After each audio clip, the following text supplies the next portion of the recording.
네, 뉴스 시작하겠습니다. 국민의힘이 단일화 내홍 속에 김문수 후보를 확정한 뒤 YTN이 긴급 여론조사를 실시했습니다. 각 후보별 당선 가능성을 물었는데 더불어민주당 이재명 후보가 과반을 크게 웃도는 걸로 나타났습니다. 먼저 정인용 기자입니다.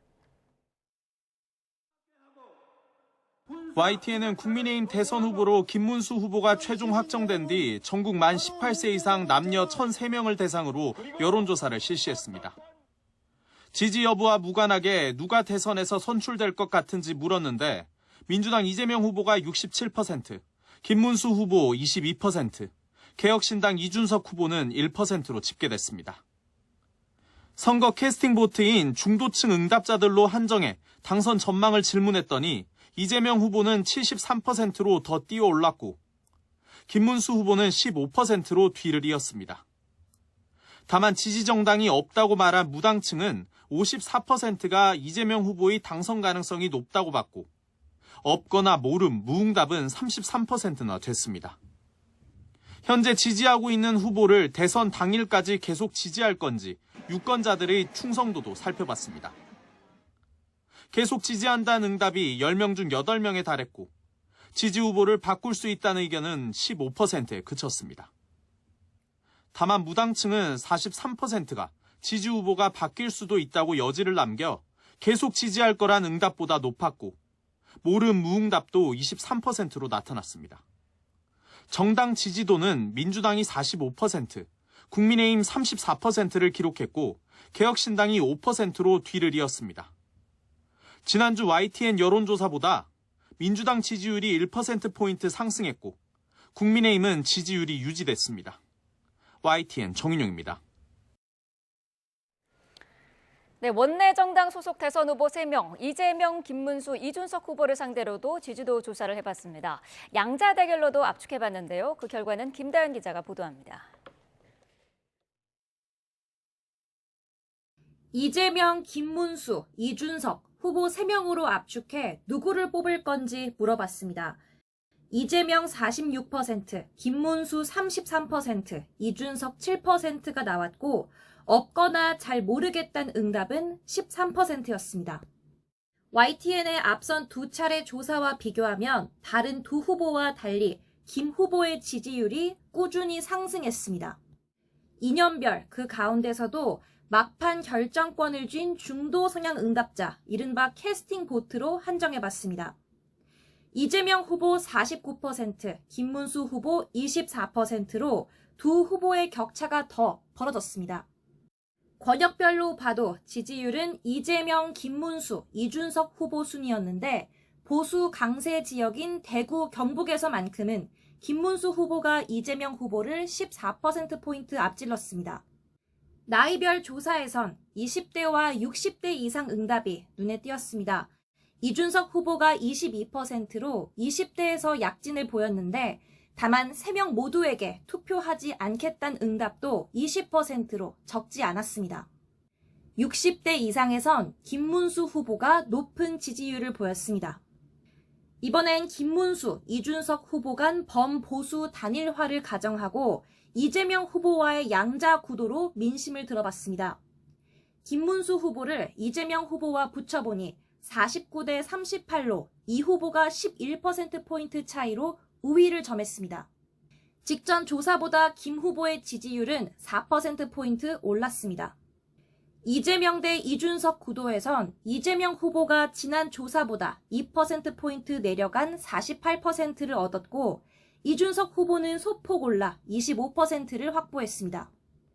중도 싸움에선 이재명 대 김문수가 54대 31, 이재명 대 이준석이 52대 27로 나타났습니다. 지지하는 정당이 없는 응답자들의 절반 이상은 어떤 구도든 간에 뽑고 싶은 후보가 없거나 잘 모르겠다고 답했고 83%는 이번 대선에서 반드시 투표하겠다고 밝혔습니다.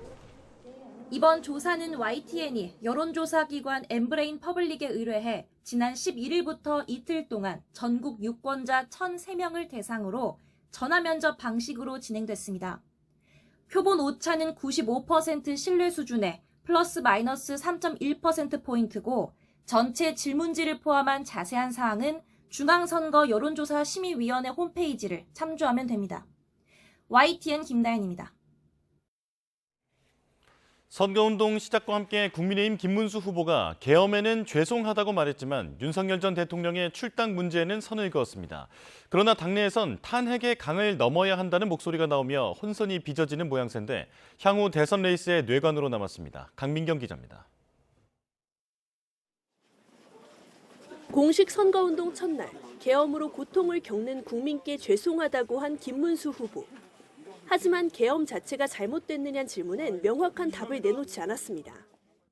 계엄이라는 것은 극단적인 선택 중에 하나인데 그 방법이 옳았느냐 하는 부분은 많은 논란이 있지만 김 후보는 또 탄핵 문제에 말을 아꼈고 윤석열 전 대통령의 출당은 생각하지 않으며 탈당은 본인의 뜻에 달렸다고 밝혔습니다.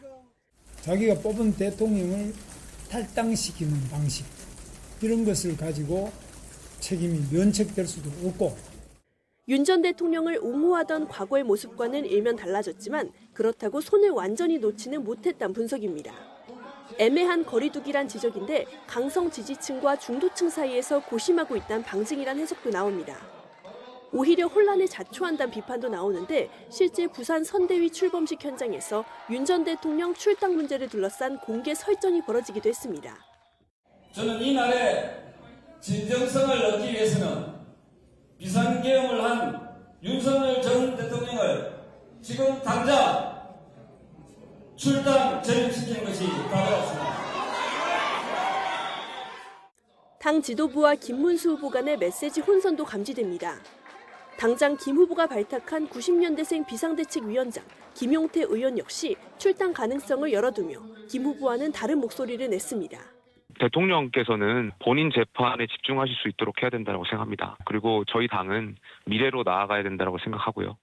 논란의 여지는 있지만 국민의힘 안팎에서는 어떻게든 윤석열 전 대통령 문제를 털고 가야 한다는 목소리가 커지는 기류입니다. 강성 지지층부터 끌어안을지 아니면 중도층을 향한 메시지를 낼지 결국은 김문수 후보가 직접 풀어야 할 매듭으로 보입니다. YTN 강민경입니다. 더불어민주당은 국민의힘 김문수 대선 후보의 망언집에 이어 내란 비호집을 만들어 공개했습니다. 민주당 선대위 신속 대응단이 공개한 내란 비호집엔 윤석열 전 대통령을 내란 수괴라고 부르는데 동의할 수 없다. 계엄은 대통령 고유의 권한이다. 헌재가 대통령을 파면할 자격이 있나 의문이다 등의 발언이 담겼습니다. 신속 대응단은 기자회견에서 김 후보가 윤 전 대통령의 내란 사태를 두둔해왔다며 김 후보의 사과는 일단 표를 얻고 보자는 장사치의 기만술이라고 주장했습니다. 국민의힘 김문수 대선 후보가 비상계엄 사태에 사과 입장을 낸 걸 두고 개혁신당 이준석 후보는 옆구리를 찔러서 나온 발언은 의미가 없다고 평가절하했습니다. 이 후보는 경북대를 방문해 지난 반년 동안 아무 말도 없다가 갑자기 그런 발언을 한 건 국민 민심이 매섭기 때문일 거라며 이같이 지적했습니다. 이어 정말 계엄이 잘못이라고 판단한다면 즉각 윤석열 전 대통령을 출당시켜야 할 거라며 김 후보 역시 탄핵 반대 세력에 힘입어 후보가 된 만큼 즉각 사퇴해야 한다고 강조했습니다. 여성에게 출산 가산점을 부여하겠다는 발언으로 논란을 빚은 더불어민주당 김문수 의원이 두 차례 사과문을 내고 선대위 유세본부 부본부장직에서 물러나기로 했습니다. 김 의원은 자신의 SNS에 최근 자신의 문자 메시지가 유출되며 많은 분께 불편과 심려를 끼쳐 진심으로 사과드린다며 사과했습니다.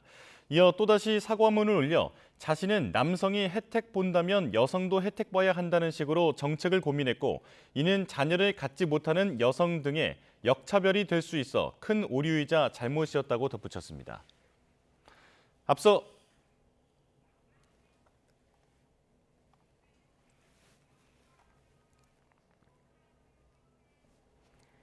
네, 경제 관련 속보 한 가지 전해드리겠습니다. 취업자가 올해 들어 넉 달 연속 10만 명대 증가세가 이어졌지만 건설업과 제조업 취업자 감소세는 계속됐습니다. 통계청이 발표한 4월 고용 동향에 따르면 지난달 취업자는 2,888만 7천 명으로 1년 전보다 19만 4천 명 증가했습니다. 올해 들어 취업자는 1월 13만 5천 명, 2월 13만 6천 명, 3월 19만 3천 명 등 10만 명대 증가세가 이어졌습니다. 산업별로는 보건사회복지서비스업이 21만 8천 명, 전문과학기술서비스업이 11만 3천 명 늘었습니다. 반면 건설업은 15만 명, 제조업은 12만 4천 명 감소했습니다. 건설업은 지난해 5월 이후 11개월 연속, 제조업은 지난해 7월 이후 10개월째 취업자가 줄었습니다.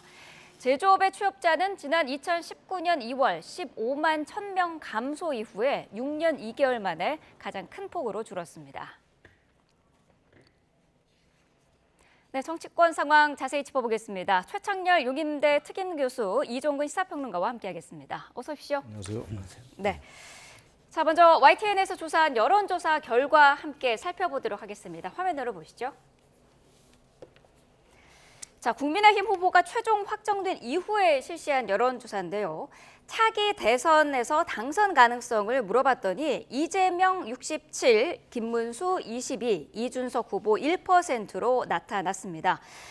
이재명 후보가 60%대까지 지지를 얻고 있는데요. 격차를 계속해서 넓히고 있는 모습이에요. 네, 그런데 질문에서 약간 좀 오류가 있었다고 생각을 합니다. 네. 뭐냐면 지금 이 조사는 리얼미터나 혹은 갤럽에서 묻는 선호도와 적합도가 아닙니다. 네. 그래서 적합도는 이 후보가 대통령직에 어떻게 적합한가, 얼마나 적합한가, 얼마나 경험이라든지 이런 것들이 이 후보가 잘 이 대통령직을 수행할 수 있을 것인가를 묻는 거고, 네. 선호도나 지지도는 그 후보를 지지할 건가, 어느 후보를 지지할 건가. 근데 이번에 당선 가능성이거든요. 네. 즉 지지 여부와 상관없이 외적 환경 등을 고려해서, 예를 들어서 내가 이재명 후보를 지지하지 않습니다. 그리고 이재명 후보가 적합한 건 모르겠습니다. 하지만 이번에 이재명 후보가 될 것 같아요. 그랬을 때 당선 가능성에서 이재명 후보를 지금 선택을 하는 거거든요. 네. 그러니까 당선 가능성을 물어봤기 때문에 지지하는 건 아닙니다. 네. 지지하지 않았어도 대답이 가능한 거죠. 그렇다면 이게 어떤 의미를 갖고 있는가? 지금 이 환경, 그러니까 지금까지 이 당의 후보들의 어떤 역량이라든지 또는 이 당이 보여주고 있는 과정들, 이런 것들로 비춰봤을 때 지금 내가 지지하든 안 하든 이 후보가 이번엔 당선될 것 같아 라는 어떤 판단을 하게 되는 거거든요. 이 네. 판단은 굉장히 절대적이라기보다는 상대적이죠. 이 환경들이. 그래서 일강구도라고 이제 뭐 말씀을 하셨지만 지금 현재 입장에서 이렇게까지 벌어진 가장 결정적인 것은 역시 국민의힘의 그 과정, 그러니까 이 경선 과정이 너무너무 실망스럽다. 그래서 이런 경선 과정을 지금 보여주는 이 정당의 후보는 당선 가능성이 적고, 네. 안정적으로 어쨌든 계속 자신의 어떤 정책적인 것으로 승부를 거는 민주당 쪽이 당선 가능성이 높겠다라는 네. 결과를 지금 보여주고 있는 거죠. 중도층에도 이 당선 가능성을 물어봤더니 이재명 후보가 70%대까지 올라가더라고요. 이건 어떻게 보셨습니까? 그 중도층에서 다른 계층보다 더 많이 올라간다는 얘기는 네. 이 당선 가능성이 이제 선호도 적합도하고는 다르다고 했습니다만 네. 그만큼 많은 사람들이 지지를 한다고 봐야 돼요. 선호도 적합도 그리고 당선 가능성이 의미가 다르긴 달라요. 조금씩 다르긴 합니다만 네. 기본적으로 중도층 더 벌어진 거 보십시오. 그러니까 보수층에서는 아무래도 당선 가능성도 이제 김문수 후보가 좀 높게 나오겠죠. 근데 중도층일수록 이번 선거는 일단 이재명 후보가 유리하다고 보는 것이고, 아마 이런 부분이 전 지지로 일정 부분 연결된다고 봐요. 네. 그러니까 가만히 보면 하여튼 이번 선거는 구도 자체가 보통 인물과 뭐 이슈와 구도를 얘기 많이 하잖아요. 선거에서 중요한 뭐 3대 변수다 이렇게 얘기들 하는데, 구도 자체가 이 민주당이 압도적으로 유리해요. 지금 우리 이종훈 평론가께서 말씀하신 것처럼 이번 경선 과정도 그랬고, 국민의힘 경선 과정 다 지났습니다만 네. 계속 한덕수 차출론을 얘기하고, 그리고 특히 김문수 후보 같은 분이 이제 상당히 이제 치고 나왔단 말이에요. 이따 말씀 나누겠습니다만, 김문수 후보는 제가 보기에는 국민의힘 다 지난 그 경선 후보들 중에서 가장 이 우쪽으로 치우친 후보였거든요. 네. 게다가 그 위에 이제 한덕수 예비 후보와의 그 이제 후보 확정 과정에서의 여러 가지 문제점 같은 거 이런 게 있다 보니까 이번 선거 자체는 구도 자체에서 완전히 뭐 이재명 후보를 당하기 어려운 거예요. 다시 말하면 이재명 후보가 굉장히 엄청난 정책적 우위에 있다든지 뭐 이런 것보다는 네. 전반적인 스트럭처, 이 구조 또는 구도 자체가 이 지금 뭐 국민의힘이 해보기 참 어려운 선거 아니겠는가. 그런 부분들이 아마 이렇게 이제 압도적 표차로 나타나는 것이고, 당선 가능성에서 말이죠. 표차가 네. 아니라 중도층은 더 벌어질 수밖에 없는 거겠죠. 네. 삼자 대결로 조사를 또 압축을 해봤더니 이때는 이재명 후보와 김문수 후보의 격차가 13%포인트 이렇게 좁혀졌는데요. 이거를 또 YTN의 이전 조사들과도 비교를 해봤습니다. 김문수 후보는 지지율이 상승하는 모습을 보이고 있다. 이렇게 해석해도 되겠습니까? 그렇습니다. 이건 아까 당선 가능성이었고요. 이번에는 누구에게 투표할 건가를 물었습니다. 그러니까 이번엔 지지도 맞죠. 네. 이 지지도에서는 확실하게 가능성과 다르게 나타나죠. 가능성과. 그다음에 김문수 후보는 올라갈 수밖에 없습니다. 사실은 더 치고 올라가야 되는데 저거밖에 안 된다. 이렇게 판단을 해야 될 것 같고요. 네. 왜냐하면 이게 컨벤션 효과거든요. 그러니까 사실 더불어민주당 컨벤션 효과가 없습니다. 네. 왜냐하면 워낙에 격차가 있었고 그 과정이 빨리 끝나버렸어요. 그런데 김문수 후보는 어쨌든 드라마틱하지 않았습니까? 그리고 당원들이 당 지도부가 결정한 룰을 뒤엎었어요. 네. 이렇게 이 보수 정당 역사에서 그런 일이 처음 벌어졌다라고 이제 평가를 하는데 네. 그럼에도 불구하고 어쨌든 딱 결정이 됐으면 더 치고 올라갔어야 됐다라는 게 좀 아쉽긴 해요. 그렇지만 어쨌든 김문수 후보는 이 상승 곡선, 그러니까 전체적으로 추세선이 오르고 있는데 완만하지 않고 좀 더 급격하게 올라야만 한다. 그 모멘텀을 어떻게 가져가야 되느냐가 가장 큰 숙제라고 할 수가 있겠죠. 네, 더 치고 올라가야 하는데 저거밖에 못 올랐다라는 평가를 해주셨는데 어떻게 보셨습니까? 보통 이제 우리가 이번 대선뿐만이 아니라 막상 이제 대선 국면이 전개가 되면 이 보수 대 진보가 51대 49로 갈 거다 이런 얘기를 많이 하잖아요. 네. 과거 언제입니까? 2007년도 17대 대선 때예요. 그때 이명박 후보가 48% 득표했어요. 그리고 정동영 대통합민주신당의 정동영 후보가 28%대 이렇게 머물러서 아주 표차가 컸어요. 530만 표 차 이상 났는데 그건 49대 51이 아니었어요. 그리고 나서 51% 이상을 얻은 게 유일하게 박근혜 후보. 그때였어요. 18대 대선 때, 네. 2012년도입니다만. 51대 49가 쉽지가 않아요, 사실은. 그 대개 이제 50%가 안 되고 40%대에서 항상 이제 승리라고 그랬었는데 51대 49라는 그런 관점에서 본다면 김문수 후보는 지금 33%밖에 안 되잖아요. 네. 제일 높은 게 말이죠. 그러니까 이제 51대 49라는 그런 이제 갖춰진 틀에서 볼 땐 더 올라갈 이제 그 여력이 있겠죠. 근데 문제는 기존의 후보들과 상당히 다른 점이 있다라는 거예요, 김문수 후보가. 왜냐하면 항상 이제 보수와 진보가 이렇게 51대 40을 나눠 갖고 중도를 이제 어떻게 확장하느냐, 중도로 어떻게 확장하느냐의 그런 경쟁이긴 한데 네. 이 지금 이른바 탄핵이라고 얘기하는 거 여기에 대해서 아직도 분명한 입장을 정리하지 못하는 것 같아요. 계엄에 대해서는 이제 뭐 일정 부분 사과는 했다고 합니다만 저는 그 사과조차도 계엄이 정말 잘못된 거다라는 얘기가 아니라 국민들에게 불편 뭐 이런 것들 끼쳐서 죄송하다 이런 식의 사과란 말이죠. 네. 사과도 제가 볼 때 좀 반쪽짜리 사과 같은데 이걸 넘지 못하면 말이죠. 여기서 33% 전 지금으로 봐서는 꽤 많이 나온 것 같아요. 생각보다는. 그리고 이제 김문수 후보의 과거 발언들 이런 것들을 이제 민주당에서 계속 내고 있는 거 아니겠어요? 네. 물론 이제 또 이쪽 국민의힘에서는 이재명 후보의 여러 가지 얘기들 또 이제 같이 맞상대로 얘기하겠습니다만 네. 그러면서 볼 때 이 정도 올라가는 건 어떻게 보면 당연한 결과이긴 한데 49%가 치고 올라갈 수 있겠느냐? 거기서 상당히 이제 여기서 올라가기가 쉽지 않지 않겠는가라는 생각이 네. 들긴 해요. 막상 이제 전개가 되면은 더 결집은 하겠죠, 보수층이. 결집한다 하더라도 중도 보수의 표를 끌어오기가 쉽지 않지 않겠는가 그런 생각은 듭니다. 네. 자, 대선 주자 3명이 어제 대구 경북 지역을 찾아서 이제 집중 유세를 벌였는데 TK 지역의 민심의 향방은 현재 어떤지 여론조사 결과 같이 살펴보겠습니다. 네. 자, 대구 경북 지역의 가상 3자 대결 결과를 보고 계시는데요. 보수 텃밭 지역이기 때문에 김문수 후보의 지지율이 높은 걸로 나타났습니다. 김문수 후보 어떻습니까? 이번에도 지킬 수 있을까요?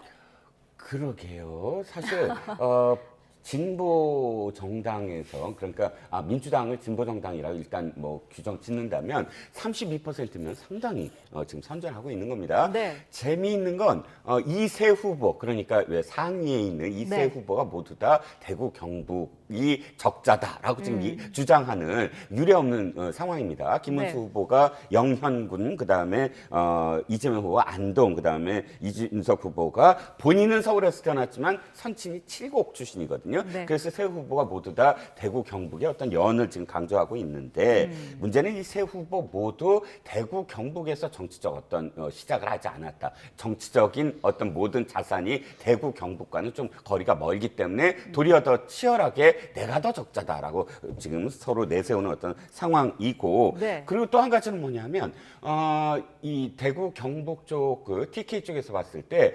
연이어서 자신들의 어떤 그런 진짜 그 뭐랄까요 자신들이 계속 지지해왔던 후보는 아니다라는 거예요. 이를테면 윤석열 후보도 사실은 외부 인사였고 네. 또 서울 출신 또는 아버지 선친이 충청 출신 아닙니까? 그런 상황에서의 어떤 지지 여부를 생각을 했어야 됐고 그다음에 이번에 김문수 후보가 사실 지난번 그 처음으로 수성회 뭐 그 총선에 나왔을 때 네. 처음 알았대요. 대구 경북 출신인지. TK 주민들이 왜냐하면 워낙에 부천에서 삼선하고 경기도지사를 굉장히 오랫동안 하셨기 때문에 네. TK라는 거를 그 적극적으로 알 기회가 없었거든요. 그러다 보니까 다른 후보들이 이번에야말로 TK를 제대로 공격할 수 있겠구나. 또 이제 탄핵의 어떤 후유증 뭐 이런 것들을 또 기화로 해서 치열한 공성전이 이번에 벌어질 것 같아요. 김문수 후보는 수성을 해야 되고 두 네. 후보가 얼만큼 더 가져갈 건가 해서 TK에서의 어떤 혈투가 앞으로 계속 언론에 보도가 될 것으로 보입니다. 네. 민주당 이재명 후보는 최근 TK 지역에 유독 공을 들이고 있는데 선대위가 목표를 정한 득표율이 58%더라고요. 이거를 달성하기 위해서는 이 대구 경북 지역도 굉장히 중요하지 않겠습니까? 58% 달성하기 쉽지 않을 것 같아요. 네. 지금 이제 이재명 후보가 지난 대선 때 대구 쪽에서 얻은 게 20% 정도밖에 안 돼요. 20%대입니다. 대구 경북 쪽에서. 그러니까 만약에 네. 이번에 이재명 후보가 이제 전체적으로 과반을 넘으려면 득표에서 말이죠. 최종 득표에서 최소한 대구 경북 지역에서 30% 넘어져야 돼요. 네. 그래서 이 공을 들이는 것 같아요. 그러니까 과거에야 뭐 다 우리 아는 얘기입니다만 대구 경북은 뭐 이제 보수 정당이 이제 텃밭이고 네. 그런 거였는데 이번에는 좀 다르게 접근하는 겁니다. 어떻게든 압도적으로 이겨야 된다. 그래서 이른바 이제 민주당의 논리는 내란을 종식해야 된다라는 논리예요. 그래서 대구 경북에서 이제 30% 이상을 득표를 목표로 하는데 지금 58%까지 잡았다고 하니까 네. 굉장히 이제 대구 경북을 공략하겠다는 건데 지난 대선 때 윤석열 후보가 대구 경북에서 75%, 대구가 75% 득표가 경북이 72%였어요. 네. 압도적인 거죠. 압도적인 건데 이번에 이제 대구 경북 지역도 이 정도로 보수 정당에게 별 몰아줄 것 같지는 않아요. 역시 탄핵의 문제가 있는 겁니다. 네. 뭐 흔히들 말하는 탄핵의 강이라는 거 그거에 대해서 완전히 지금 극복이 안 됐기 때문에 대구 경북도 나름의 전략적 선택을 할 수가 있다. 그래서 이제 이재명 후보도 그렇고 이준석 후보도 공을 들인 겁니다. 네. 제가 아까 말씀처럼 이준석 후보는 본 적이 대구거든요. 얘기할 만한 거죠. 우리 뭐 경북 중고를 나왔어요. 저기 김문수 후보는 대구 자체에서 네. 경북 중고는 뭐 대구 경북 지역에서 상당히 명문으로 돼 있는 고등학교, 중고등학교니까. 그리고 이제 뭐 당연히 이제 이재명 후보는 경북이 안동이니까 안동이 고향이니까 이제 각자가 주장하고 있는 건데 아무튼간에 홍준표 후보도 지난 2017년도 대선 때 자유한국당 대표 후보로 나왔을 때 그때도 TK에서 50% 가까운 득표를 했어요. 네. 이번에 만약에 이재명 후보가 30%를 넘으면 상당히 50% 이상의 득표 목표에 가까워지는 거죠. 그러니까 지금 이재명 후보 민주당으로서는 이 대구 경북 지역에서 30% 득표를 넘기는 게 네. 전체적인 과반 획득을 위해서는 대단히 중요하다. 단지 이제 국민의힘은 이 지역을 뺏기면 기존의 70% 50%에 가까운 득표율을 뺏기면 나중에 대선 이후라도 보수의 심장에서 자꾸만 침식당하는 거거든요. 네. 이건 그러니까 대선 승리도 물론 중요하겠습니다만 어쨌든 국민의힘으로서는 대구에서 자꾸 지금 이준석 후보나 이재명 후보에게 지금 공략을 당하는 거 이거 어떻게 막아야 돼요. 그래서 단순히 집토끼니까 우리를 찍을 것이다. 그게 아닌 거죠 이번 대선. 네. 상당히 국민의힘으로서도 TK 지역에 공을 들 수밖에 없는 이유다. 그렇게 말씀드립니다. 네. 자, 후보들 어제 유세 과정에서 박정희 전 대통령을 언급했는데요. 잠깐 듣고 오겠습니다. 사법살인하고 고문하고 장기 집권하고 민주주의를 말살하는 아주 나쁜 사람이라고 생각했어요. 지금도 그건 사실이죠. 또 한편으로 보면 이 나라 산업화를 이끌어낸 공도 있는 것 아닙니까, 여러분? 유능하고 국가와 국민에게 충직한 일꾼을 뽑으면 세상이 개벽할 정도로 변할 수 있다는 사실입니다. 박정희 대통령은 위대한 세계적인 지도자입니다. 제가 어렸을 때, 젊었을 때는 저는 박정희 대통령을 다 믿었습니다. 철이 들어서 가만히 보니까 제가 잘못했다는 걸 알았어요. 그래서 저는 박정희 대통령 묘소에 가서 당신의 무덤에 침을 뱉던 제가 이제 당신의 무덤에 꽃을 바칩니다. 네, 나쁜 사람이라고 생각했지만 공도 있다, 반대했지만 잘못 생각했다 이렇게 두 후보가 언급을 했는데 어떻게 들으셨습니까?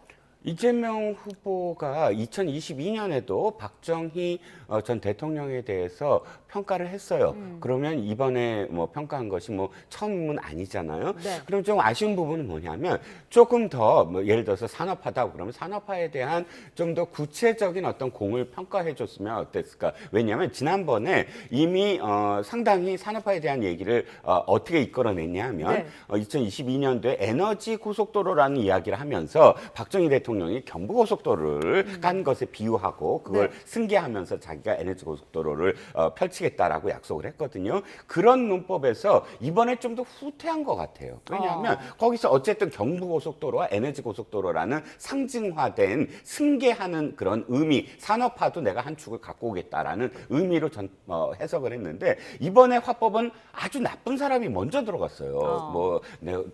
그 사법살인하고 뭐 하면서 그다음에 아주 나쁜 사람이라고 생각했다. 생각이 바뀐 줄 알았더니 그렇지 않더라고요. 지금도 그건 사실이다라고 하면서 그 다음에 이제 산업화 얘기를 하고 뭐 일꾼 얘기를 했습니다. 근데 예를 들어서 구미라든지 칠곡이라든지 대구의 유권자들한테 좀 더 호소를 하려면 과는 과지만 공은 공대로 이쪽에서 바라보는 민주당의 후보가 바라보는 박정희 대통령의 산업화의 공은 진짜 무엇일까라는 좀 더 진전된 어떤 그런 뭐랄까요 해석을 내놨으면 어땠을까 하는 것 네. 그런 어떤 논법 자체가 사실 이 유권자들 대구 유권자들에게 좀 식상하게 느껴지거든요. 그래서 어떤 건데? 그래서 뭘 할 건데? 그래서 어떻게 평가할 건데? 그래.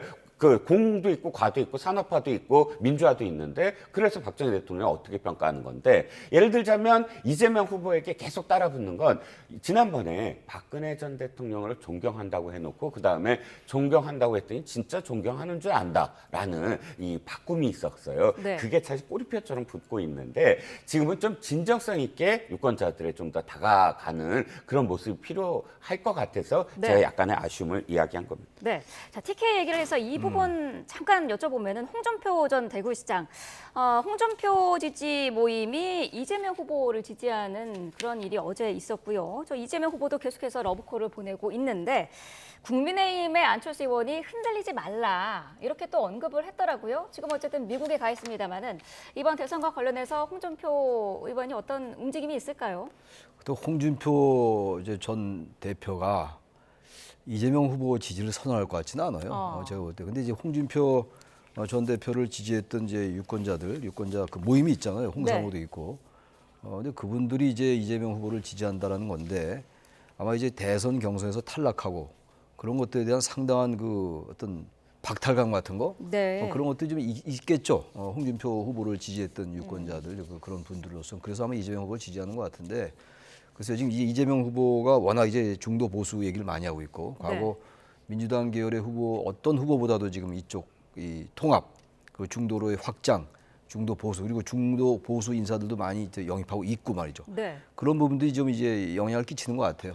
아예 보수를 이제 제외하고 그냥 우리끼리 가자라고 한다면 홍준표 전 후보를 지지했던 사람들도 명분이 없을 텐데 보수로 통합하자 이렇게 가니까 나름의 명분이 있는 것 같습니다. 그리고 어떤 면에서 볼 때 서운함과 박탈감이 있습니다만, 근데 그게 뭐 상당 부분 차지하는 것 같지는 않고, 네. 근데 홍준표 후보가 그렇다고 명시적으로 이재명 후보를 지지한다는 말을 할 것 같지는 않아요. 아는데 아무튼 이재명 후보가 아까 그 TK 관련해 박정희 전 대통령 관련해 가지고, 네. 좀 이건 상당히 진전된 표현이라고 봐요. 한편으로 보면 이 나라 산업화에 이끌어내는 공이 있는 거 아니냐. 이건 사실 진보 정당 계열에서 잘 하지 않았던 얘기예요. 박정희 전 대통령 어느 전직 대통령보다도 공과 과가 뚜렷한 대통령입니다. 산업화의 공 인정 안 할 수 없죠. 반대 민주화에 대한 그야말로 민주화를 지식시키고 민주를 그리고 네. 정치적인 배제나 정치적 억압은 우리가 인정해야 되는 거예요. 인혁당 사건도 그랬고 동베를린 사건도 그랬고 간첩 조작 사건도 많았고 또 반공 이데올로기 안보 논리를 가지고 정권 유지에 이용을 했고 말이죠. 그러니까 그야말로 양극화돼 있어요. 산업화에 관련된 뚜렷한 공이 있는가 하면은 그리고 국가 경영에 대한 확실한 철학 같은 거, 네. 절대 빈곤을 해결했던 거 그런 것들이 있는 반면에 민주주의에 대해서는 절대로 긍정평가하기 어려운 이런 상황이거든요. 그런 부분 저는 나름대로 상당히 긍정적으로 얘기했다고 저는 생각을 합니다. 네. 국민의힘 김문수 후보는 어제 윤 전 대통령의 출당에 대해서는 본인의 뜻이다 이렇게 선을 그었는데요.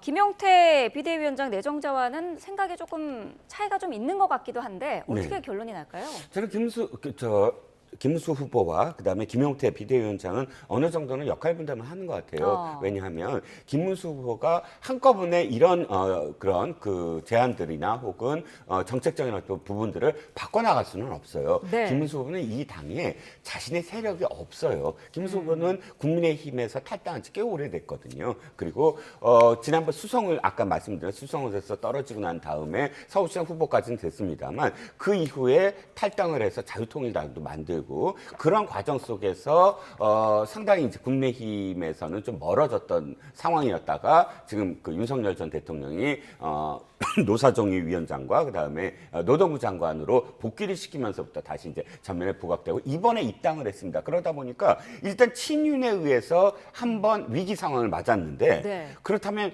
비주류와 손을 잡고 뭐 예를 들어서 지금의 정책적인 측면을 뭐 밀고 나간다 할 수가 없는 게 비주류와 손을 잡지 않으면 다시 자신을 내치려던 주류와 손을 잡지 않으면 전체적으로 이 구도를 그러니까 자신이 원하는 어떤 선거 구도를 만들 수가 없거든요. 그러다 보니까 탈당 이 얘기가 사실 자신이 직접적으로 출당하겠다라고 나서지는 못하는 거예요. 네. 그러면 김용태 비대위원장이 일단 비대위원장이 되면서 첫 번째가 계엄에 관한 얘기 해라라고 했을 때 그걸 받아들였잖아요. 첫 번째 단계. 네. 두 번째 단계. 출당은 탈당을 하면 모를까라는 말이 저는 굉장히 눈에 들어와요. 출당이라는 건 내가 스스로 못하겠다. 근데 탈당을 하면 모를까. 왜냐하면 난 출당 못하겠다라고 말을 끝낼 수는 있어요.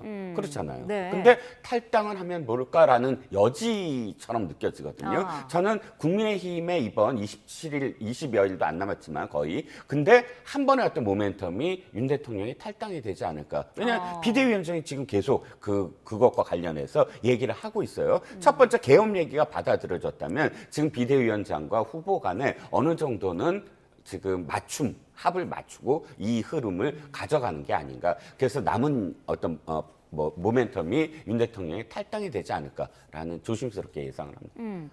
김용태 그 비대위원장 내정자도 이제 내일 공식적으로 이제 비대위원장으로 선임이 되는데 내일 이후에 당의 어떤 공식적인 입장이 나올 것이다 이런 식의 언급을 했거든요. 말씀하신 그런 윤 전 대통령의 자발적인 탈당 이 부분이 될 가능성이 있을까요? 윤 전 대통령의 지금까지의 행태로 미루어 볼 때 본인이 직접 알아서 탈당할 것 같지는 않아요. 제가 볼 때는 모르죠. 또 뭐 이제 그런 여론 같은 게 있는 게 분명하니까 탈당할 수 있을지 모르겠으나 제가 볼 때는 좀 부정적이고. 그러니까 김문수 후보가 말이죠. 제가 김문수 후보의 입장 이해는 하겠어요. 이른바 강성 지지자들, 그 집토끼라고 얘기하는 네. 극렬 지지자들을 품긴 품어야 되겠고. 그렇다고 이걸 계속 계엄이나 탄핵에 대해서 애매한 태도로 간다는 거는 흔히 말하는 뭐 계엄의 바다다, 뭐 탄핵의 강이다 이런 걸 못 건너는 거예요. 그래서 제가 아까 구도 말씀을 드린 거 아닙니까? 근데 지금도 아까도 발언 보세요. 계엄은 방법이 옳았는지에 대한 논란이 있다. 이런 식의 취지의 얘기잖아요. 계엄은 잘못된 거죠. 잘못됐다고 얘기하죠. 근데 김용태 비대위원장 내정자는 지금 계엄은 잘못됐다고 얘기하고 있는데 그리고 이제 김문수 후보도 그 얘기는 했어요. 계엄이 국민들께 불편인가 혼란을 끼쳐서 죄송하다. 이런 사과는 하긴 했습니다만 말이 애매하다고요. 계엄은 분명히 잘못됐다고 얘기해야 돼요. 잘못된 거죠. 그건 뭐 얘기할 것도 없고 뭐 사람의 생각이 다르다 하더라도 우리 국민들의 생각이 좀 계엄에 대해서도 뭐 여전히 계몽령이라고 생각하는 사람이 있을지 모르겠으나 네. 이 대선 치른 데 있어가지고 계엄에 대해서 여전히 애매한 태도로 한다면 안 된다 이게. 확실하게 사과를 해야죠. 정말로 계엄이 있어서는 안 될 일을 우리 국민의힘이 했다. 국민의힘이 한 건 아닙니다만 우리 보수 세력이 결과적으로 이런 책임이 있다라고 얘기하면서 보다 확실하게 사과를 해야 돼요. 네. 그래야 계엄의 강인지 계엄의 바다를 건너게 되는 것이고 탄핵도 마찬가지예요. 그리고 이 김문수 후보는 탄핵에 대해서 정말로 일관되고 가장 확실하게 탄핵을 반대했던 분이거든요. 이거 잘못됐었다 내 생각에. 이렇게 얘기를 해야 되는 것이 이른바 뭐 투트랙 전략. 이 김용태 비대위원장은 사과 스탠스로 가고 후보는 이제 보수층 강성 지지자들 그래도 이 결집을 시켜야 되니까 애매한 태도 간다. 저는 이런 태도는 이런 전략은 바람직하지 않은 것 같아요. 네. 자꾸 중도 얘기를 합니다만 상당수 보수도 계엄은 잘못되고 보는 것이고 탄핵도 찬성하는 분이 많아요. 단지 극렬한 분들, 극우라고 생각하는 분들, 극우라고 이제 상징되는 분들, 그런 분들이 이제 그렇게 생각 안 하는 건데 저는 김문수 후보가 앞으로의 정치를 위해서라도 이 탄핵과 계엄에 대해서는 분명한 입장을 얘기하는 게 맞다고 생각합니다. 네. 투트랙으로 와서 비대위원장과 후보가 다른 전략을 한다. 글쎄요, 다른 이제 선거 전략에서는 그게 통할지 모르겠으나 계엄이나 탄핵에 관련해서는 일관된 목소리를 내야 돼요. 같은 목소리를 내야 되는 게 아닌가라고 저는 생각합니다. 네. 국민의힘에서는 이준석 후보와의 단일화를 계속 염두에 두고 있는데 YTN이 이 단일화를 했을 경우에 대한 여론조사도 한번 해봤습니다. 결과를 보시면요. 김문수 후보, 이준석 후보가 각각 단일화를 했을 때의 여론의 흐름입니다.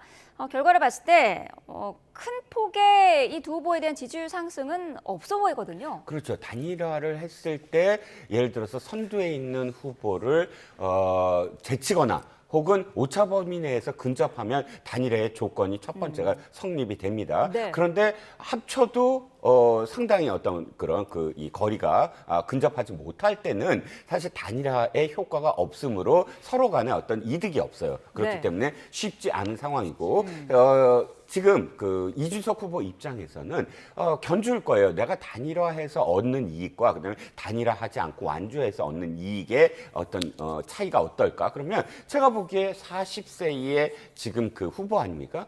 차차차기까지 또 가능하다. 네. 그렇게 미래를 바라본다면 이번에 예를 들어 두 자릿수 정도의 그 지지율을 얻을 수만 있다면 그건 큰 정치적 자산이다라고 생각을 할 거거든요. 네. 그야말로 가성비라고 생각을 할 겁니다. 거기에 선거 자금이 반밖에 보전을 못 받더라도. 그래서 그런 이준석 후보에게 지금 김문수 후보가 이재명 후보와의 어떤 격차가 저렇게 벌어져 있는데 지금 가서 어떤 것을 딜하거나 협상하거나 할 게 없어 보인다. 즉 이념이 서로 다르거나 지지층이 다르거나 하면 또 그걸 갖고 오는 어떤 효과가 있는데 사실은 이념적으로 다르거나 그렇지 네. 않은 상황이거든요. 예를 들어서 또 지역적으로 다르거나 DJP가 바로 지역적으로 달라서 합쳤을 때 호남과 충청의 어떤 표가 합쳐지잖아요. 근데 제3의 정당이 지금 지역 정당도 아니고 또 이념 정당도 아니에요. 단지 인물로 지금 보이는 어떤 제3정당이거든요. 그래서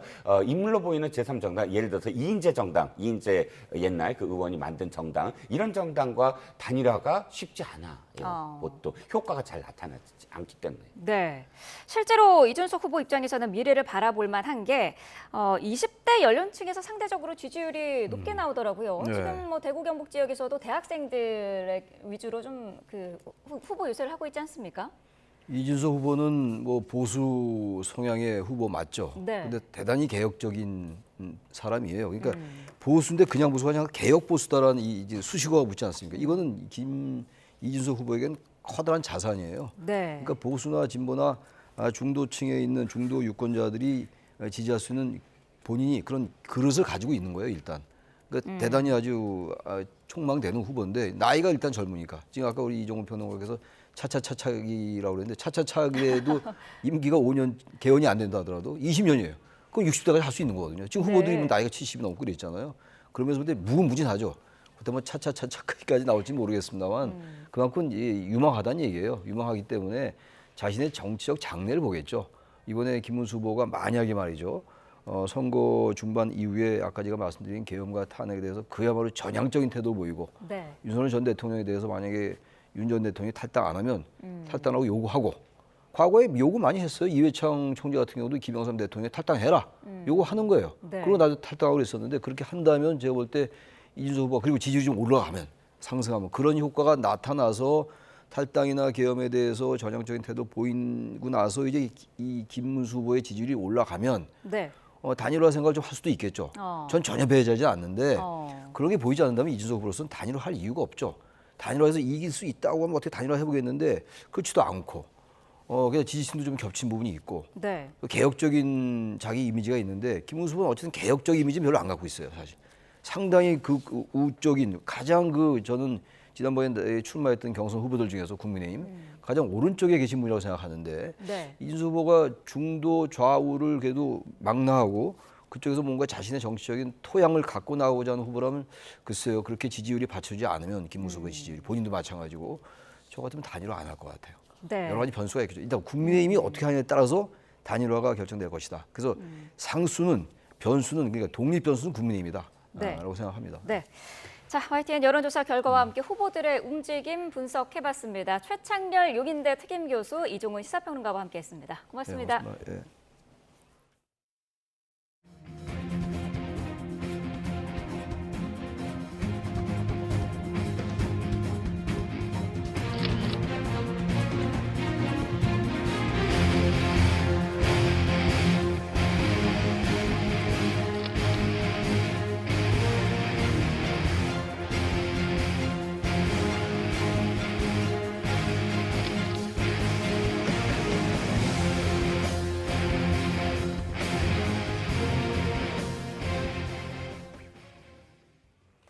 공천 개입 의혹과 관련해 오늘로 소환 통보를 받은 김건희 여사 측이 불출석 의사를 밝혔습니다. 조기 대선에 영향을 미칠 수 있는 만큼 정치적 중립을 고려해달라는 건데 검찰은 불출석 사유를 검토한 뒤에 후속 조치에 나선다는 방침입니다. 김태원 기자입니다. 김건희 여사가 공천 개입 의혹과 관련한 검찰의 출석 요구에 응하기 어렵다는 입장을 밝혔습니다. 조사를 하루 앞두고 서울중앙지검 명태균 의혹 전담수사팀에 불출석 사유서를 제출한 겁니다. 김 여사 측은 서면에서 특정 정당의 공천 개입 의혹에 관한 조사가 강행되면 추측성 보도가 양산돼 조기 대선에 영향을 미칠 우려가 있다고 밝힌 걸로 전해졌습니다. 또 더불어민주당 이재명 대선 후보의 선거법 사건 등 관련 재판이 대선을 앞두고 모두 연기된 점이나 문재인 전 대통령이 대면 조사 없이 기소된 점 등도 불출석 사유로 언급된 걸로 알려졌습니다. 정치적 중립과 공정성을 확보하기 위해선 오히려 정치적 상황을 고려해 일정을 조율해야 한다는 게 김 여사 측 입장입니다. 김 여사 측 불출석 의사로 조사는 사실상 불발된 가운데 검찰은 원칙대로 수사를 진행하겠다는 입장입니다. 검찰 관계자는 김 여사 측이 제출한 의견서 내용을 토대로 정당한 불출석 사유가 있는지 검토한 뒤 후속 조치를 결정하겠다고 밝혔습니다. 수사팀으로선 김 여사의 대면 조사가 반드시 이뤄져야 한다는 입장인 만큼 조만간 다시 일정을 정해 출석을 요구할 가능성이 큽니다. 김 여사 측이 정치적 파장을 이유로 사실상 조기 대선 전까지 나가지 않겠다는 뜻을 내비친 만큼 여러 차례 소환 통보에도 불응했을 때 검찰이 강제 수사를 검토하게 될지도 관심이 쏠립니다. YTN 김태원입니다. 더불어민주당은 김건희 여사가 대선을 방패 삼아 검찰 수사를 거부하고 있다며 이번 대선이 심판의 서막이 될 거라고 비난했습니다. 조승래 선대위 수석 대변인은 서면 브리핑에서 김 여사의 이런 태도야말로 스스로 유죄를 자인하는 셈이라며 이같이 밝혔습니다. 또 검찰을 향해서도 수사하는 신용만 하려거든 그만두라며 지난 과오를 씻으려면 철저하고 신속한 수사로 답하라고 촉구했습니다. 국회 법제사법위원회는 더불어민주당 주도로 조희대 대법원장 등 사법부의 대선 개입 의혹 진상규명 청문회를 진행합니다. 청문회에선 대법원이 민주당 이재명 대선 후보의 공직선거법 위반 사건을 서울고등법원으로 파기환송하는 과정에서 제기된 사법권 남용과 대선 개입 의혹이 다뤄질 예정입니다. 다만 앞서 조 대법원장과 대법관들은 청문회에 출석할 수 없다는 입장을 국회에 전달했습니다. 서부지법 폭동 사태 가담자들에 대한 재판이 잇따라 진행되는 가운데 오늘 피고인 가운데 2명에 대한 선고가 처음 내려집니다. 서울 서부지방법원은 법원에 침입해 난동을 부린 혐의로 재판에 넘겨진 김모 씨와 소모 씨에 대한 선고 공판을 오늘 오전 10시에 진행합니다. 김 씨와 소 씨는 지난 1월 19일 새벽 윤석열 전 대통령의 구속영장이 발부되자 서부지법 경내에 무단으로 침입한 뒤 집기를 집어 던지는 등 난동을 피운 혐의로 재판에 넘겨졌습니다. 이들은 모든 증거를 인정하고 법원에 여러 차례에 걸쳐 반성문을 제출하는 등 잘못을 인정하고 있는 것으로 전해졌습니다. 의정부 지방검찰청은 어제 신도들을 추행하고 영성상품을 원가보다 비싸게 판매한 혐의 등을 받는 허경영 국가혁명당 명예대표에 대해 법원에 구속영장을 청구했습니다. 지난 2023년 12월 하늘궁 신도들은 허 대표가 영성상품 등을 원가보다 터무니없이 비싸게 판매해 수십억 원대 피해를 봤다는 고소장을 제출했습니다. 경찰은 이와 관련해 지난해 9월 허 대표의 종교시설인 하늘궁 등 모두 7곳의 수사관을 보내 압수수색을 벌였습니다. 앞서 영장 신청과 관련해 허 대표는 경찰이 허위 수사를 하고 있다고 주장하며 혐의를 부인했습니다. 웹툰 작가 주호민 씨의 아들을 정서적으로 학대한 혐의로 1심에서 유죄 판결을 받은 특수교사가 2심에서는 무죄를 선고받았습니다. 1심과 달리 2심에서는 부모가 아이 옷 속에 녹음기를 숨겨 몰래 녹음한 내용의 증거 능력을 인정하지 않았습니다. 정현우 기자입니다. 특수교사 A씨는 웹툰 작가 주호민 씨의 아들을 학대한 혐의로 재판을 받아왔습니다. 지난 2022년 주 씨 부부는 아들이 불안 증세 등을 보이자 아들 옷에 녹음기를 넣어 학교에 보낸 뒤 녹음된 내용을 바탕으로 A씨를 경찰에 신고했습니다. 녹음기엔 A씨가 주 씨 아들에게 버릇이 매우 고약하다, 싫어 죽겠다, 정말 싫다고 말한 내용이 담겨 있었습니다. 1심 법원은 A씨에게 벌금 200만 원의 선고유예 판결을 내렸습니다. 그런데 2심 재판부는 유죄 판단을 뒤집고 A씨에게 무죄를 선고했습니다. 재판에선 몰래 녹음한 내용이 증거 능력이 있는지가 쟁점이 됐습니다. 녹음을 증거로 인정한 1심과 달리 2심은 통신비밀보호법이 금지하는 공개되지 않은 타인 간 대화 녹음으로 보고 증거로 사용할 수 없다고 판단했습니다.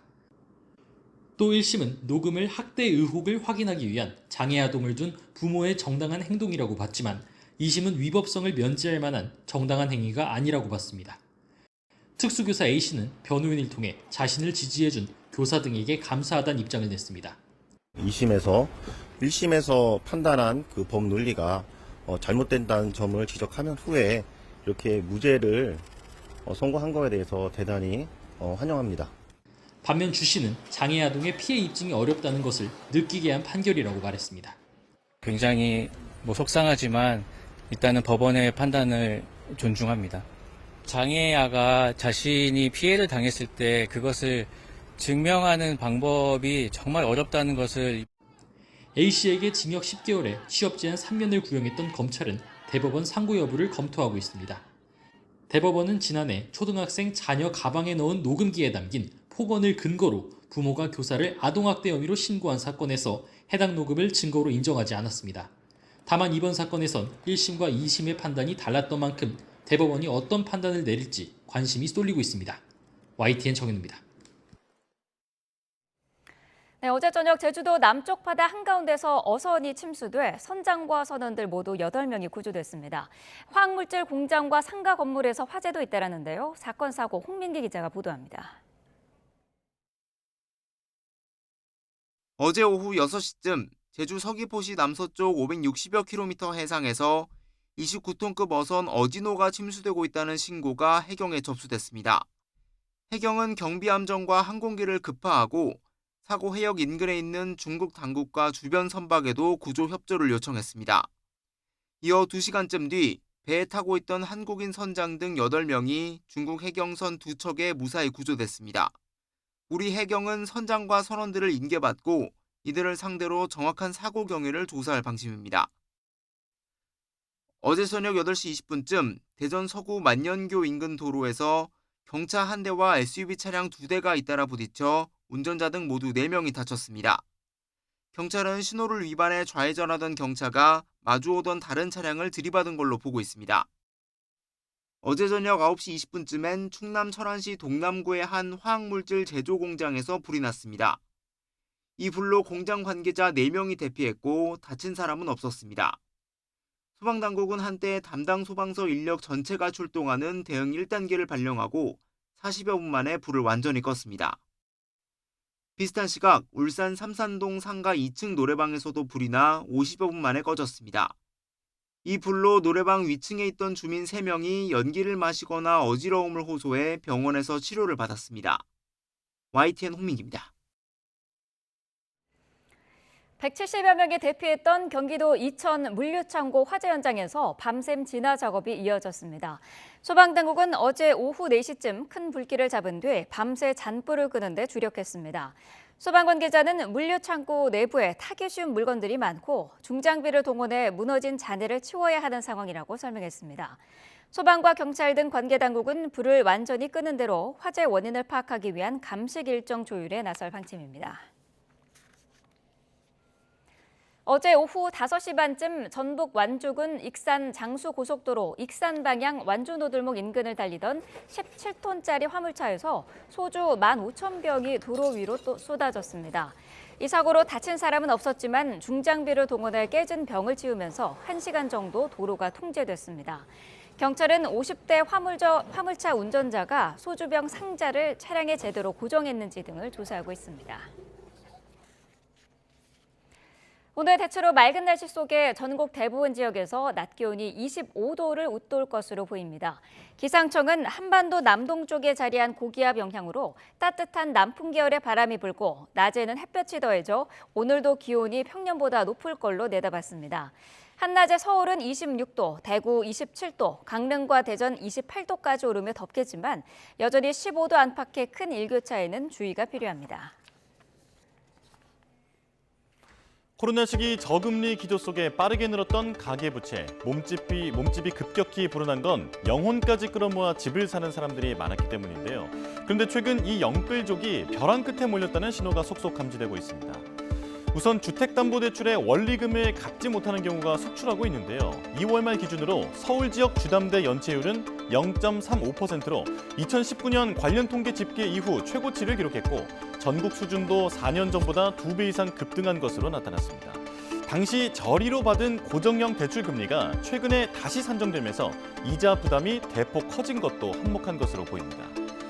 그러다 보니 아예 집이 경매로 넘어가는 경우도 많습니다. 올해 1월에서 4월 임의 경매로 매각된 서울 부동산은 979건으로 전년 동기 대비 32%나 증가했는데요. 아파트나 오피스텔 같은 집합 건물의 비중이 81%였는데 대출을 못 갚아 경매로 팔린 부동산 10건 중 8건이 주거용 건물이라는 뜻입니다. 빚에 허덕여 소비 여력은커녕 보금자리를 지키지도 못하는 사람이 그만큼 늘고 있다는 뜻이죠. 더 막막한 현실은 기껏 영끌에서 산 집을 팔아서 빚을 갚기도 여의치 않다는 겁니다. 2022년 하반기부터 부동산 경기가 침체하면서 현재 집값이 살 때보다 더 떨어진 경우가 많기 때문이죠. 이렇게 시세 차 손까지 떠안고 빚을 갚느라 소비는 엄두도 대지 못하는 영끌족이 한계에 부딪혔다는 경고음이 나오는 상황. 가계부채의 뇌관으로 작용할 우려가 큰 만큼 대책 마련이 시급해 보입니다. 중소기업 수출이 5분기 연속 증가세를 보인 가운데 최대 수출 시장인 미국 수출은 2.5% 감소했습니다. 중소벤처기업부는 올해 1분기 중소기업 수출은 270억 달러로 지난해 같은 기간보다 0.7% 증가했다고 밝혔습니다. 특히 중소기업 수출 1위 품목인 화장품이 19.6%, 2위인 자동차가 67.4% 증가하면서 1분기 기준 역대 최대 실적을 냈습니다. 중소기업 최대 수출국인 미국에서도 화장품 수출이 1분기 기준 역대 최대를 기록했지만 전기차 수요 둔화에 따른 2차 전지 장비 수요 감소로 수출이 줄었습니다. 미국 언론과 야당이 중국과의 관세 협의를 사실상 트럼프의 패배라고 평가하고 있지만 트럼프 대통령은 정반대의 주장을 펼치고 있습니다. 관세 협상을 이끌고 있는 미국 재무장관은 한국이 선거운동에 들어가기 전에 좋은 제안을 가져왔다고도 말했습니다. 워싱턴 권종희 특파원입니다. 사우디아라비아를 방문한 트럼프 대통령은 자신의 관세 정책이 미국의 체질을 바꿔놓고 있다고 주장했습니다. 미국의 투자를 유치해 제조업을 살리고 일자리를 되찾고 있다는 겁니다. So now we're tariffing them. And it's at a level that nobody's seen. It's a level that is making us a very much different country. And 중국과 무역 합의를 이룬 베센트 재무장관은 미중 양국이 긴장을 피할 수 있는 협의의 틀을 갖추게 됐다고 평가했습니다. 또 중국과 전면적 공급망 분리를 원하지 않지만 반도체와 의약품 등 핵심 전략 산업에서는 디커플링을 추구한다고 밝혔습니다. 중국이 시장을 열고 더 많은 미국 상품을 구매하는 재균형이 꿈의 시나리오라고 강조했습니다. 중국 이외의 나라들과의 협상도 매우 잘 돼가고 있다며 대성 국면으로 접어든 한국을 대표 사례로 꼽았습니다. South Korea is going through a governmental change, but before they went into the election cycle, the South Koreans came with very good proposals. 전문가들은 중국과 합의에 이른 건 다행이지만 남겨놓은 30% 관세만으로 물가 상승을 부추길 수 있다고 우려했습니다. Which was a total embargo de facto on both Chinese exports to the US and US exports to China. This allows exports to happen, but at a higher price. 중국과 무역 합의를 이루긴 했지만 오락가락하는 트럼프의 관세 정책으로 이번 달 경제정책 불확실성 지수는 사상 최고치를 기록했습니다. 워싱턴에서 YTN 권준기입니다. 엔비디아의 사우디아라비아 대규모 납품 소식이 기술주를 끌어올렸지만 유나이티드 헬스그룹이 실적 전망치를 철회한 여파로 우량주들은 하락하면서 뉴욕 증시가 혼조세를 보였습니다. 뉴욕 증권거래소에서 우량주 중심의 다우존스 30 산업평균지수는 전장보다 269.67포인트, 0.64% 밀린 42,140.43의 거래를 마감했습니다. S&P 500지수는 전장보다 42.36포인트, 0.72% 오른 5,886.55, 나스닥 종합지수는 301.74포인트, 1.61%가 뛴 19,10.08의 장을 마쳤습니다. 트럼프 미국 대통령의 관세 정책에 따른 인플레이션 우려가 제기되고 있지만 4월 미국 소비자 물가 상승률이 시장의 예상치를 밑돌았습니다. 미국 노동부는 지난달 소비자 물가지수 CPI가 1년 전보다 2.3% 올라 3월에 2.4%보다 상승폭이 둔화한 데다 2021년 2월에 1.7% 이후 4년 만에 가장 낮은 상승률을 기록했다고 밝혔습니다. 다우존스가 집계한 전문가 전망치 2.4%도 밑돌았지만 전월 대비 상승률은 0.2%로 전망치에 부합했습니다.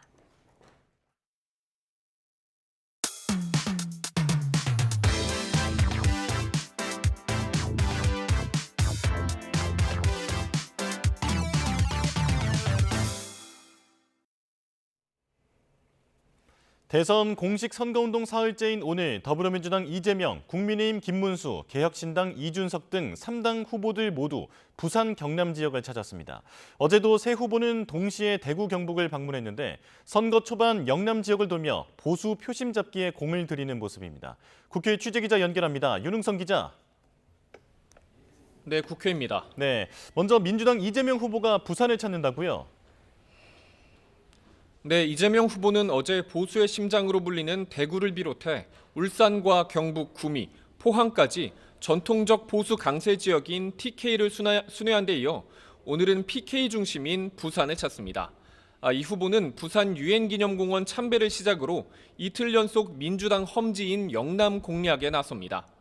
오전에는 유동인구가 많은 부산 서면에서 유세를 하고 오후에는 경남 창원과 통영, 거제를 잇따라 방문합니다. 주로 광장이나 차 없는 거리 등에서 시민들과 호흡하는 시간 위주로 일정을 짰는데요.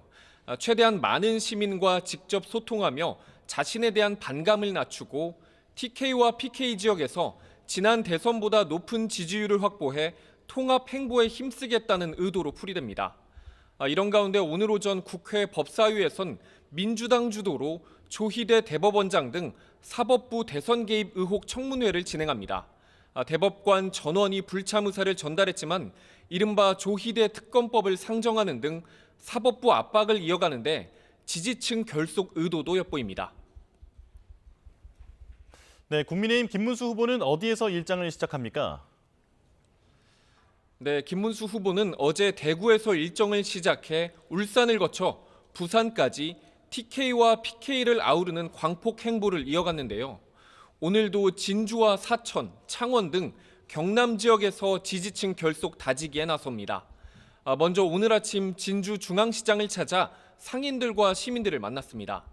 이후엔 사천에 있는 우주항공청과 항공정비업체를 잇따라 찾아 우주과학기술을 점검하고 현장의 애로사항을 청취할 계획입니다. 창원에서도 공업단지에 있는 국내 최대 규모의 발전설비 공급업체를 방문할 예정인데요. 국민의힘 선대위 관계자는 YTN과의 통화에서 말로만 성장을 외치는 게 아닌 산업 현장을 후보가 직접 찾아 기업과 경제를 살리기 위한 행보라고 설명했습니다. 개혁신당 이준석 후보는 부산 지역에서 집중 유세를 벌인다고요? 네, 이준석 후보는 어제 여러 지역을 순회한 다른 후보들과는 달리 온종일 대구에서 시민들을 만나 지지를 호소했는데요. 오늘도 PK 여러 지역을 도는 대신 부산에서만 집중 유세를 예고했습니다. 이 후보는 부산 성균관 유도회를 방문한 뒤 부산대학교를 찾습니다. 어제 경북대에 이어 부산대에서도 학식 먹자 프로젝트를 진행하며 대학생들과의 친밀감을 높이는 데 집중할 계획입니다. 오후에도 부산대 앞과 경성대, 부경대역 인근 등 2030이 많은 대학가에서 청년층 표심 공략에 나섭니다. 이 후보는 공식 선거운동 전 예비 후보 신분일 때도 첫 일정을 대구 시민들과의 출근길 인사로 시작했는데요. 자신이 보수 적장자를 내세우고 있는 만큼 어느 지역보다도 TK, PK 지역에서 지지 기반을 확보하려는 의도가 읽힙니다. 어제 이재명, 김문수, 이준석 후보 등 세 후보는 모두 고 박정희 전 대통령의 업적을 이야기하며 이른바 박정희 마케팅에 공을 들였습니다. 이재명 후보는 산업화를 이끌어낸 공이 있다고 했고 김문수 후보는 가난을 없앤 위대한 지도자라 칭송했습니다. 이준석 후보 역시 자신이 좋아하는 정치인이라며 원조 자금을 받아 개인이 착복하지 않고 산업 발전하는 데 썼다고 치켜 세웠는데요. 공식 선거운동 초반 보수 지역 민심이 최대 변수로 떠오른 모습입니다. 지금까지 국회에서 전해드렸습니다. 아직 5월 중순이지만 오늘도 여름 같은 더위가 나타나겠습니다. 따뜻한 남서풍에 햇볕까지 내리쬐면서 낮 동안 반소매 차림도 어색하지 않겠는데요. 서울 한낮 기온이 26도 등 대부분 지역이 25도를 웃돌겠고요.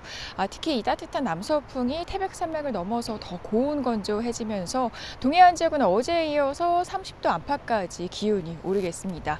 특히 영동 지역은 이런 고온의 강풍까지 부는 만큼 산불 등 화재 예방에 각별한 주의가 필요하겠습니다. 이 기온이 오르면서 곳곳에 끼었던 안개는 차차 걷히고 있습니다. 오늘 전국에 맑은 하늘이 드러나겠지만 오전 한때 수도권과 대구, 울산에서는 대기 정체로 공기가 답답할 수 있겠고요.